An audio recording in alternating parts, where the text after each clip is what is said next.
Salut à tous, on se retrouve aujourd'hui pour une nouvelle vidéo. Je suis à Séoul en Corée du Sud en ce moment. Désolé, ici il y a un peu de bruit autour, il y a un festival juste à côté. Alors aujourd'hui on va aborder un sujet qui me tient vraiment à cœur et qui nous touche tous, puisqu'on va parler du certificat médical. Si tu fais du sport, que ce soit de la course à pied ou autre chose, dès l'instant où tu es dans un club ou si tu fais de la compétition, on t'a demandé un certificat médical puisque c'est obligatoire en France. Juste avant d'attaquer dans le dur du sujet, petit disclaimer pour dire que la santé c'est très important, on n'en a qu'une seule donc il faut en prendre soin. N'hésitez pas à vous faire suivre par un médecin et à prendre des conseils et à faire des examens si vous ressentez des douleurs. Avoir mal ce n'est pas normal, on pourrait le mettre en slogan, je vous le donne, c'est gratuit, ça me fait plaisir. Donc que vous soyez nouveau dans une pratique sportive ou expérimenté, c'est important de se faire suivre pour éviter d'avoir une maladie ou une pathologie qui aurait pu être décelée et d'avoir des conséquences graves ou même d'en mourir. Donc voilà, ça c'est une chose qui est dite, la santé c'est important là-dessus, il n'y a pas besoin d'y revenir, c'est une chose qui est fondamentale normalement pour tout le monde et normalement on sera tous d'accord là-dessus, la santé c'est important, je le redis bien, voilà. Maintenant on peut attaquer le certificat médical en France, c'est parti. D'ailleurs c'est un peu ce qui va ressortir dans cette vidéo, en soi le certificat médical, personnellement j'ai rien contre et je pense qu'on est tous plus ou moins pour, puisque l'objectif de ce certificat médical c'est de protéger notre santé quand même, donc avant tout c'est pour nous qu'on le fait, même si on verra qu'il y a aussi d'autres raisons. Ce que je vous propose avant de commencer et de parler du certificat médical en lui-même, du côté du pratiquant, je vais vous proposer de regarder aussi du côté de l'organisateur, parce que il se passe plein de choses du côté des organisateurs aussi pour ce fameux certificat médical. Alors déjà tu te doutes bien que si tu envoies un certificat médical ou que tu donnes un certificat médical à un organisateur, c'est pour une bonne raison. La raison principale ça va être pour être sûr qu'un médecin ait jugé que tu es apte à participer à une épreuve sportive qui est chronométrée, et ensuite c'est une question aussi d'assurance. L'organisateur, en te demandant un certificat médical, s'assure que tu as été vu par un médecin et que normalement il ne devrait rien t'arriver, normalement, car on peut pas être 100% à l'abri, c'est impossible, mais normalement tu es en bonne condition pour pouvoir participer à l'épreuve, et du coup pour les assurances, ça joue beaucoup. Mais c'est pas juste aussi simple pour l'organisateur, vous le savez tous, ils doivent se taper normalement à vérifier tous les certificats médicaux, donc vérifier qu'ils sont bien de moins d'un an, qu'il y a bien les bonnes mentions dessus, donc souvent c'est participer en compétition ou alors carrément le nom du sport. Il y a des organisateurs qui carrément font des certificats médicaux spécifiques à leur épreuve, comme ça on est sûr qu'il y a bien toutes les mentions dessus, il n'y a plus qu'à l'imprimer, le faire remplir par le médecin, et normalement ils doivent vérifier tout ça. C'est très long, c'est très fastidieux, c'est très chiant.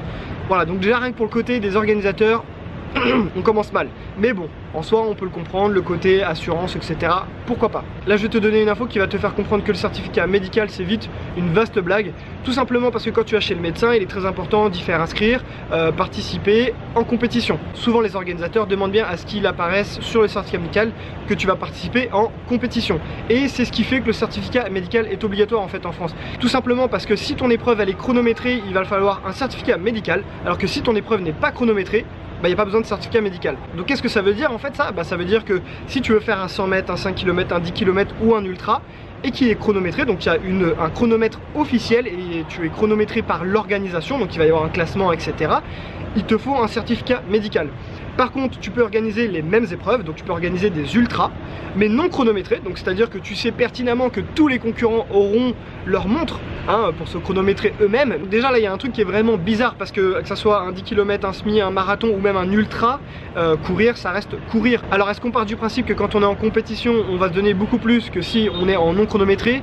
Franchement je suis pas sûr, peut-être que sur un 100 mètres ou un 10 km oui ça peut être le cas, mais sur un marathon ou un ultra, est-ce que c'est vrai pour 90% des gens? Non, je ne pense pas. À mon avis, le fait que ce soit chronométré ou non, la plupart des gens s'en foutent parce qu'on a notre montre. Souvent, on n'est même pas au chrono officiel, même si après, le chronométrage avec la puce permet de rattraper ça et vous allez recevoir votre chrono officiel. Vous voyez ce que je veux dire? Je pense que la plupart des gens s'en foutent complètement qu'il y ait un chronomètre officiel ou non. Et pourtant déjà ça définit s'il va y avoir besoin d'un certificat médical ou non. Donc déjà en fait je trouve ça assez bizarre en termes d'organisation que si tu as un chrono officiel c'est certificat médical, et s'il n'y a pas de chrono officiel, on s'en fout, le mec il peut faire 100 km alors qu'il a jamais couru de sa vie. On s'en fout. Ça franchement je vous avoue que c'est un truc que j'ai vraiment trouvé bizarre, et je suis tombé sur cette info quand j'ai organisé pour la première fois la Jog Day. Donc j'en profite, petite auto-promo, la Jog Day, il y a toujours des places pour la deuxième édition qui aura lieu le 24 août 2019. Donc n'hésitez pas à vous inscrire, je vous mets le lien pour vous inscrire dans la description, il reste encore quelques places, donc n'hésitez pas à participer à cette première course virtuelle de France. Donc quand je me suis renseigné pour organiser cette course, fatalement j'ai dû me poser la question du certificat médical, c'était obligatoire, et donc je me suis rendu compte que si c'était pas chronométré, il n'y avait pas besoin de certificat médical. Alors de toute façon la Jog Day, vu que c'est une course virtuelle, ça s'adapte pas vraiment à un chrono officiel, puisque tu peux courir quand tu veux le 24 août pour cette année par exemple, tu peux courir n'importe quand dans la journée, donc du coup mettre un chrono officiel c'est assez compliqué. hein. Mais du coup demain si je devais organiser une vraie course, à savoir est-ce que je mettrais un chrono officiel, bah la question se pose vraiment, parce que du coup ça enlève beaucoup de soucis en tant qu'organisateur de pas avoir besoin de mettre de chrono officiel et du coup de ne pas avoir besoin de demander de certificat médical. Bon là je m'écarte un petit peu du sujet, mais voilà, c'est quand même une chose qui est assez bizarre sur le certificat médical.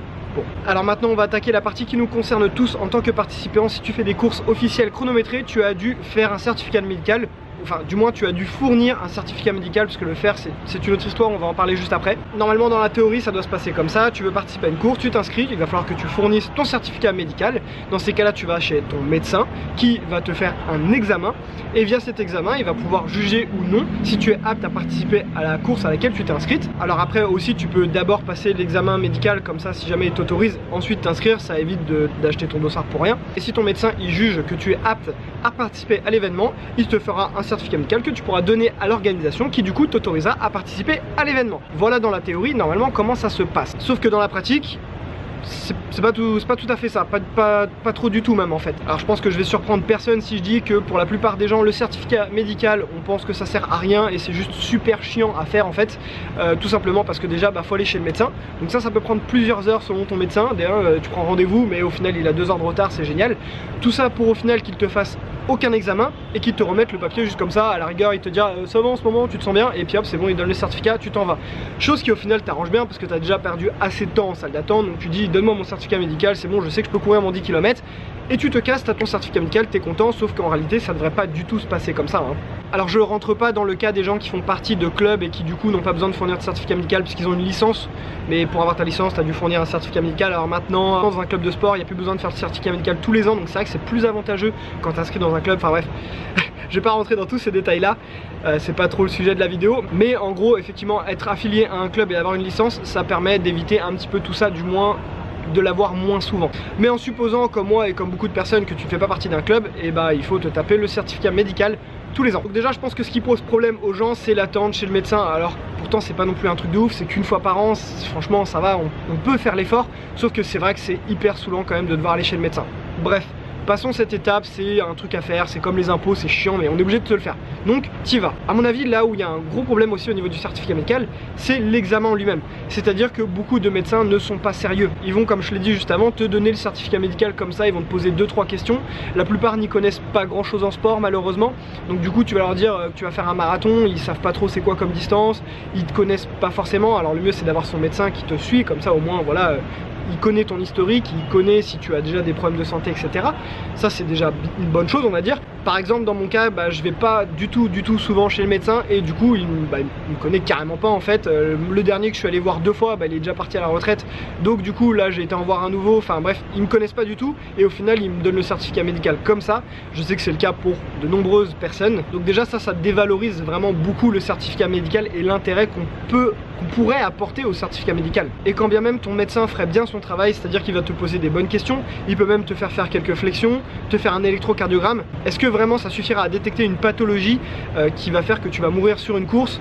C'est pas forcément évident parce qu'il faudra des examens sûrement beaucoup plus poussés. Il faut bien se dire un truc, même si cet examen il est vraiment très léger, s'il est bien fait, bah, il peut permettre quand même de détecter certaines pathologies. Et si on peut le détecter juste avec des examens aussi simples, c'est que c'est une pathologie qui aurait pu avoir de graves conséquences. Donc en soi, même si l'examen est léger, il n'est pas complètement inutile. Par contre si ton médecin il ne fait pas d'examen, alors peut-être que toi ça t'arrange parce qu'au moins ça va plus vite, mais il faut savoir que bah, c'est pas du tout bien qu'il fasse ça. Et surtout il engage sa responsabilité le médecin, parce que bah, c'est son métier en fait de faire des certificats médicaux, même si c'est pas le truc qui l'intéresse le plus, hein. Tous les métiers ont des trucs qu'on n'aime pas trop faire. Les certificats médicaux en font partie, il peut peut-être se dire voilà au moins c'est traité en moins de 5 minutes, c'est de l'argent facile peut-être pour eux, mais normalement le médecin il engage sa responsabilité en faisant ce certificat médical. Donc si jamais il t'arrive quelque chose pendant la course, une pathologie, quelque chose de cardiaque par exemple, tu peux te retourner éventuellement contre ton médecin parce qu'il aurait dû faire un examen qui aurait pu permettre de déceler cette pathologie, ou pas, mais peut-être. Et c'est là du coup que certaines mentions qui apparaissent sur le certificat médical viennent un peu protéger les médecins et qui rendent bah, du coup le certificat médical encore plus inutile je trouve, hein. Alors attention, hein, je suis pas un professionnel de la législation, médecine, légale, je sais pas quoi, hein, mais il suffit de prendre votre certificat médical et de regarder certains termes qui sont écrits dessus, et avec ces termes là je suis quasi sûr que tu peux porter plainte contre ton médecin, il lui arrivera pas grand chose, même si l'examen qu'il t'a fait il n'était pas assez poussé entre guillemets quoi. Donc un terme déjà qu'on peut retrouver assez souvent c'est à ce jour, souvent ça commence par ça, à ce jour je n'ai pas constaté de contraintes après examen, etc. Il y a à ce jour, et bah ça déjà en termes de temporalité ça limite vachement l'effet du certificat médical. Donc ton médecin il pourra dire oui, le jour où je l'ai consulté ça allait, mais effectivement le certificat médical il est quand même valable 1 an, donc du coup bah, dans 6 mois ça se trouve tu auras pris 10 kilos et bah, ça vaut plus rien quoi. Donc je comprends qu'ils mettent ça pour se protéger un peu parce que bah, la santé évolue. Mais du coup d'un autre côté ça veut dire que le certificat médical il est valable 1 an, oui ok, mais en fait bah pas vraiment quoi, il est valable à l'instant T où il te le fait et après légalement bah, on sait pas trop ce qui peut se passer quoi. Un autre terme qu'on peut retrouver c'est examen visuel, parce qu'effectivement ton médecin ici il peut te faire une prise de tension, certains peuvent faire un électrocardiogramme, mais ça reste beaucoup un examen visuel. Il va te poser des questions, il va te prendre un pouls, donc comme je l'ai dit encore une fois ça peut permettre de détecter des pathologies, ça y a pas de problème, mais voilà, le fait de rajouter examen visuel, bah, ça limite beaucoup aussi l'engagement du médecin, puisque bah, si tu avais une pathologie très difficile à détecter même avec un IRM, bah, comment est-ce que tu veux que lui il la trouve juste avec bah, ses appareils de médecins généralistes. Du coup d'inscrire examen visuel, en fait c'est pas choquant parce que bah ils sont pas dieux, donc ils peuvent pas voir comme ça si tu vas pouvoir faire la course ou pas. Mais encore une fois ça vient encore limiter l'intérêt du certificat médical. Là le reproche il est vraiment pas aux médecins, parce que je comprends tout à fait qu'ils mettent ce genre de mention pour se protéger, et parce qu'en plus c'est vrai, c'est à dire que bah ils ont pas les moyens nécessaires pour te faire des examens de ouf, et en plus comme on l'a dit la santé ça évolue. Donc du coup ça, ces termes ils me choquent pas, c'est juste que bah c'est vraiment pour le certificat médical en lui-même que ça perd d'intérêt quoi. En gros le certificat médical il faut pas le voir comme une assurance tout risque, malheureusement ça c'est pas possible. Ça peut seulement éviter à des personnes qui ont des pathologies dont ils ne se sont pas rendus compte et qui pourtant sont déjà installées, de les détecter et du coup d'empêcher un accident sur une course. Maintenant est-ce que si on était vraiment très suivi, est-ce que si on allait toutes les semaines dans un hôpital faire des examens très poussés, est-ce que on aurait pourtant une assurance tout risque encore une fois sur notre santé? Et ben non, malheureusement il n'y a qu'à voir les tristes infos des fois qu'on peut voir sur les sportifs de haut niveau qui sont pourtant beaucoup plus suivis que nous en tant que sportifs amateurs et qui parfois décèdent et qui sont pourtant très jeunes à cause de pathologies cardiaques qui sont vraiment sous-jacentes et qui font que bah, lors d'un effort trop intense, le cœur lâche malheureusement. Donc tu as beau être suivi un truc de ouf, même par tes propres moyens, en payant tous les examens toi-même, en allant toutes les semaines dans un hôpital faire des IRM, faire tout ce que tu veux, on peut pas être sûr et on peut pas savoir à 100% qu'il ne t'arrivera rien sur une course. Malheureusement voilà, c'est des choses qui arrivent. C'est des accidents, donc personne malheureusement ne peut garantir ta santé à 100%, et ça je pense que c'est important et qu'il faut en être conscient quand tu participes à une épreuve quelle qu'elle soit, parce que ça peut arriver sur n'importe quel type d'épreuve, hein, du 10 km à l'ultra ou n'importe quelle autre pratique sportive d'ailleurs. Il peut t'arriver quelque chose et je pense qu'il faut en être conscient, et je pense que quand on participe, on accepte ce risque tout simplement. C'est exactement comme de prendre sa voiture, on est conscient qu'on peut avoir un accident. 99% du temps tout se passe bien, même pour certaines personnes 100% de leur vie se passe bien, et pour d'autres bah, malheureusement il y a des accidents. C'est des choses dont il faut tout simplement être conscient du risque, il existe, il est là, et soit on l'accepte, soit on ne l'accepte pas et on ne fait pas dans ces cas là, voilà tout simplement. Un autre gros problème du certificat médical qui est vraiment connu de tous, c'est qu'il est falsifié. Hein, ça voilà, je vous vois derrière la caméra, hein, je le sais, moi je le fais pas. Mais vous, je sais que vous le faites, hein, Photoshop, on change la date, ça fait 7 ans que tu as le même certificat, on le sait, les organisateurs aussi le savent parce que des fois c'est tellement mal fait que, hein, bon, ils le savent aussi, tout le monde le sait, c'est comme ça, voilà. Le certificat médical, il est falsifié, attention, parce que j'en rigole un petit peu, mais en fait c'est vraiment grave, c'est-à-dire que c'est faux et usage de faux, hein. Vous usurpez l'identité du médecin en faisant un faux certificat médical, du coup franchement c'est quand même quelque chose qui est assez grave. J'ai pas les textes de loi sur ce qu'on risque quand on fait faux et usage de faux, mais clairement c'est pas joli, enfin voilà, vraiment c'est pas bien de faire ça normalement, hein. Donc voilà, donc vraiment du coup c'est vraiment quelque chose de grave et à ne pas faire, mais que pourtant qui est vraiment fait massivement par les pratiquants, hein. Bah, on le sait, hein, malheureusement c'est comme ça. Du coup il y a certaines courses bah, pour essayer de réduire ce phénomène et aussi pour mieux informer les médecins, ils font des certificats médicaux spécifiques. C'est le cas du marathon des sables, de l'UTMB et de la diagonale des fous si je dis pas de bêtises. Donc du coup ça va être un certificat médical type que tu dois imprimer, il n'y a que celui-là qui est accepté, et dessus il y a écrit en général une brève description de l'épreuve, que ça va être très difficile, etc. Donc ça c'est plus pour le médecin, pour qu'il se rende compte de ce qu'il va t'autoriser à faire, et que du coup peut-être ils disent bah tiens, peut-être que celui-là je vais lui faire passer quelques examens plutôt que juste le signer et puis lui donner. Ça évite enfin ça évite, c'est toujours falsifiable, mais ça limite la facilité pour falsifier ces certificats médicaux vu qu'ils sont bien spécifiques. Alors ensuite, un truc que je me suis vraiment demandé en faisant cette vidéo et qui m'a un peu interpellé parce que en ce moment je fais 1 an de voyage à l'étranger, donc du coup j'ai pas fait beaucoup de courses, mais j'ai quand même fait quelques courses à droite à gauche. C'est qu'en est-il du certificat médical ailleurs dans le monde? Et bien le certificat médical, alors c'est pas que français, mais on est 2 pays dans le monde à demander des certificats médicaux pour le sport, du moins pour la course à pied. C'est la France et l'Italie. C'est les 2 seuls pays que j'ai trouvé dans le monde qui demandaient un certificat médical. Dans le reste du monde, et ils s'en foutent. Ils s'en foutent, ils demandent pas de certificat médical. En gros, tu peux t'inscrire à n'importe quelle épreuve. Typiquement, je me suis inscrit aux 100 km à Hong Kong. J'ai donné 0 certificat médicaux. L'Ultra Trail de l'île de Madère, pas de certificat médical. Alors attention, aller à l'étranger, si c'est une organisation française, il y aura certificat médical, hein. Typiquement le marathon des sables, ça se passe à l'étranger, pourtant il faut fournir un certificat médical puisque c'est une organisation française, voilà, tout simplement. Mais donc voilà, on n'est que 2 à faire des certificats médicaux pour le sport, la France et l'Italie. Voilà, c'est comme ça.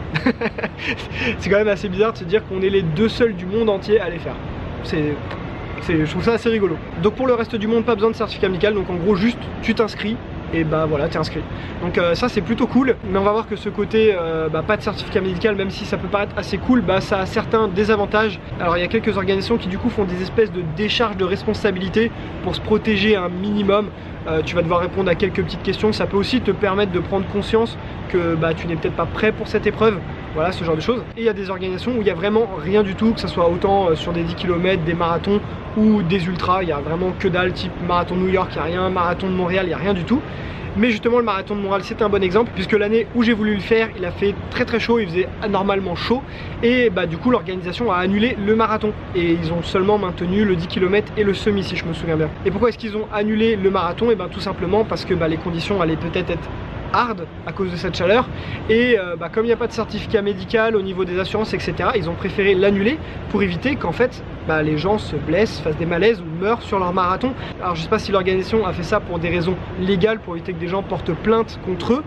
Je pense pas que ça soit vraiment ça la raison, parce que tout simplement à l'étranger c'est chacun responsable de soi-même. Donc en gros, si l'organisation te dit qu'il y a des conditions anormales, qu'il va faire très chaud, qu'il faut faire attention, que si tu te sens pas, vaut mieux peut-être pas venir, et que tu t'y engages quand même, c'est ta responsabilité. Tu as choisi d'y aller quand même malgré le fait que l'organisation t'ait prévenu. Je pense que les organisations deviennent frileuses à maintenir leur événement, surtout quand il y a des conditions exceptionnelles comme des fortes chaleurs ou des conditions météorologiques assez difficiles. Tout simplement aussi pour une question d'image, parce qu'avoir je sais pas combien de malaises sur ton marathon et même voir des morts, c'est pas très bon pour l'image, et ça ils y pensent aussi quoi. Typiquement le marathon de Chicago en 2007, il y a eu 350 malaises et un mort. Autant te dire que c'est pas une super bonne publicité, et surtout ça refroidit peut-être pas mal de personnes de s'inscrire, surtout quand on sait que c'est ta propre responsabilité. Tu réfléchis peut-être à 2 fois avant de t'inscrire à une épreuve où tu sais qu'elle peut être aussi difficile à cause de la météo ou autre, hein. Du coup les organisations peuvent devenir beaucoup plus frileuses dès qu'il s'agit de maintenir l'événement s'il y a des conditions particulières. Alors attention, chez nous on a beau avoir le certificat médical, si jamais il y a des conditions vraiment exceptionnelles, les organisations peuvent annuler aussi l'événement. D'ailleurs c'est écrit souvent quand tu t'inscris dans les conditions générales de vente, mais il n'y a qu'à voir l'exemple du marathon de Paris qui tous les ans subit de fortes chaleurs parce qu'on sort un peu de l'hiver chelou, et il fait 10 degrés, et souvent le jour du marathon il fait un bon 25 voire limite 30 ressentis, et au 30e ça a une méga ligne droite plein soleil, et c'est pas rare que tu vois des dizaines et des dizaines de malaises.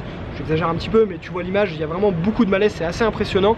Ils maintiennent quand même l'épreuve, voilà. Donc est-ce qu'en France on maintiendrait une épreuve malgré des conditions météorologiques difficiles juste parce qu'on a le certificat médical? Je suis pas sûr, parce que les organisations sont quand même prudentes en France, mais c'est sûr que ça joue un petit peu, je pense. Voilà, en gros à l'étranger c'est chacun prend sa responsabilité, tu t'engages en toute connaissance de cause sur une épreuve, et si t'arrive quelque chose, tu peux t'en vouloir qu'à toi-même, tout simplement. Ce qui du coup revient un peu à la même chose en France, parce que si tu falsifies ton certificat médical, en supposant qu'il est très bien falsifié, l'organisateur lui il peut pas le savoir que tu as modifié la date via Photoshop, si c'est bien fait, etc. Et lui il vérifie juste que les informations sont bonnes, que ça date de moins d'1 an, qu'il y a bien les bonnes mentions, etc. Le cachet du médecin, et puis basta quoi, il n'est pas censé vérifier le petit pixel qui va pas, etc. Donc du coup si il s'avère que ton certificat médical est un faux et qu'il t'arrive quelque chose pendant une course, ça reviendra à être ta responsabilité, hein. Donc après c'est toi et tes assurances derrière qui te couvrent si tu en as, sinon t'as gagné le gros lot. Du coup en fait on se retrouve un peu à un système comme ça se fait à l'étranger, et vu le nombre de personnes qui falsifient leurs documents, tu te demanderais si ça va pas plus vite de tout simplement dire bah chacun prend ses responsabilités. Pour nous en tant que Français, participer à l'étranger, bah ça pose aucun problème, hein, sauf l'Italie ou le certificat médical. Mais sinon voilà, bah juste tu t'inscris et puis tu vas participer à ton épreuve. Ça fait même assez bizarre. D'ailleurs en cherchant sur internet, tu peux trouver pas mal de forums de gens qui posent la question comment ça se passe en Angleterre, aux États-Unis et tout.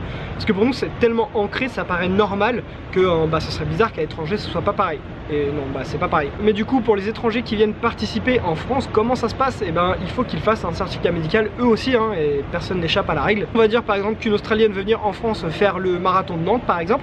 Et ben, il faudra qu'elle fournisse un certificat médical. Donc, elle peut le faire directement dans son pays d'origine par son médecin. Donc, sur son certificat médical, bah, il faut exactement qu'il soit comme un certificat médical fait par un Français. Donc, qui est bien écrit qu'il n'y a pas de contre-indication à participer à tel sport en compétition. Il faut qu'il date de moins d'1 an et qui est le cachet du médecin. Et de là, bah, il est valable et peut participer comme n'importe qui. Donc voilà, je pense que c'est tout ce que j'avais à vous dire sur le certificat médical. Alors bien sûr, il n'est pas parfait, bien sûr, ça fait chier de le faire, mais il est là pour nous protéger, donc normalement, bah, ça devrait plutôt être une bonne chose. Donc en soi, je pense pas que les gens remettent vraiment en cause l'utilité du certificat médical, mais c'est plutôt comment il est appliqué, parce que comme on l'a vu, bah, il y a plein de conditions dans lesquelles en fait, bah, il vaut pas grand chose. Donc du coup, bah, soit on fait rien du tout, parce que faire les choses à moitié, bah, c'est pas terrible. Donc soit on fait rien du tout, ou alors soit on fait les choses bien. Maintenant, bah, faire les choses bien, c'est pas toujours simple et ça évitera pas non plus un accident. Donc du coup c'est un sujet bah, qui est assez difficile. En plus bah, je sais très bien que j'ai pas la réponse à tout, donc n'hésite pas à mettre en commentaire si toi tu as un avis sur le certificat médical, si tu as des choses à apporter en plus à propos bah, de ce fameux certificat qui nous concerne vraiment tous en tant que pratiquants. Personnellement, là ça n'engage vraiment que moi, ce que je veux dire, je trouve que le certificat médical à l'heure actuelle, comment il est fait, il est vraiment inutile, il sert pas à grand chose, il est vraiment trop falsifié, et quand bien même on le fait faire par un médecin, il y a trop souvent, bah, il n'y a pas d'examen médical, c'est trop mal fait, et quand bien même on mettrait des examens vraiment poussés, bah, ça n'enlèverait pas ce risque qu'il puisse arriver quelque chose sur une course, que ça soit accidentel ou pathologique, hein, de toute façon. Du coup je vous le dis bien, c'est mon avis personnel, mais je trouve que le certificat médical, il n'est pas forcément utile. Je serais plus pour faire quelque chose comme ce qui peut exister un peu à l'étranger, des espèces de décharges de responsabilité, mais peut-être avec en complément un genre de questionnaire qui pourrait te permettre de te remettre en question sur ta pratique. Typiquement il pourrait y avoir un questionnaire différent par distance, et pour un marathon ça pourrait être: est-ce que tu t'es bien entraîné au minimum 3 mois, est-ce que tu es capable de courir plus de 2 heures sans problème, est-ce que tu ressens pas des douleurs, parce que comme on l'a dit, avoir mal ce n'est pas normal. Bref voilà, ce genre de petites questions, et tu te dis que si tu coches oui à trop de questions, c'est peut-être qu'il y a un souci, et que dans ces cas là il faut aller voir un médecin, ou peut-être ne pas faire l'épreuve. Voilà, je serais plus sur quelque chose dans ce genre-là. Est-ce que ça serait plus efficace? Je sais pas, mais en tout cas, je pense que ça serait plus utile que les gens se rendent compte par eux-mêmes qu'ils ont besoin d'aide, qu'ils ont besoin de consulter. Normalement, on devrait s'en rendre compte tout seul, mais bon, des fois, on est un peu bête et on se laisse porter parce que bah, la plupart du temps, tout va bien, et du coup, on se dit bah pourquoi cette fois ça irait pas? Et malheureusement, bah, des fois, ça va pas. Bref, sujet assez délicat à traiter, mais ça me tenait vraiment à cœur parce que bah, le certificat médical, on en parle tous un petit peu dans notre coin et on en est tous plus ou moins mécontents. Alors que pourtant le but du certificat médical est vraiment louable. Et bah là c'est la fin de la vidéo, donc je suis vraiment curieux d'avoir ton avis en commentaire. Qu'est-ce que tu penses du certificat médical? Est-ce que peut-être tu as une idée pour changer ou améliorer ce certificat médical, ou est-ce que tout simplement tu voudrais qu'on le supprime et qu'on soit comme à l'étranger, chacun sa responsabilité? Voilà, j'ai vraiment envie de connaître votre avis, ça fera un peu comme un sondage dans les commentaires, ça peut être vraiment intéressant d'avoir de votre retour, donc n'hésitez pas à me mettre ça. Juste avant qu'on se quitte, je vous rappelle le 24 août, la Jog Day, 2e édition, première course virtuelle de France. Je vous mets le lien en description si vous voulez vous inscrire. Il reste encore des places pour l'événement de Vincennes, et après sinon vous pouvez courir n'importe où en France le 24 août. Ça soutient une association qui est cette année à chacun son Everest, et en plus tu recevras la médaille spécialement créée pour l'occasion. Donc voilà, n'hésitez pas à vous inscrire. L'inscription est seulement à 12 € si tu participes n'importe où en France. N'hésite pas également à t'abonner, ça soutient la chaîne et ça fait plaisir. Et puis bah sinon je vous dis à très bientôt pour une prochaine aventure. Ciao!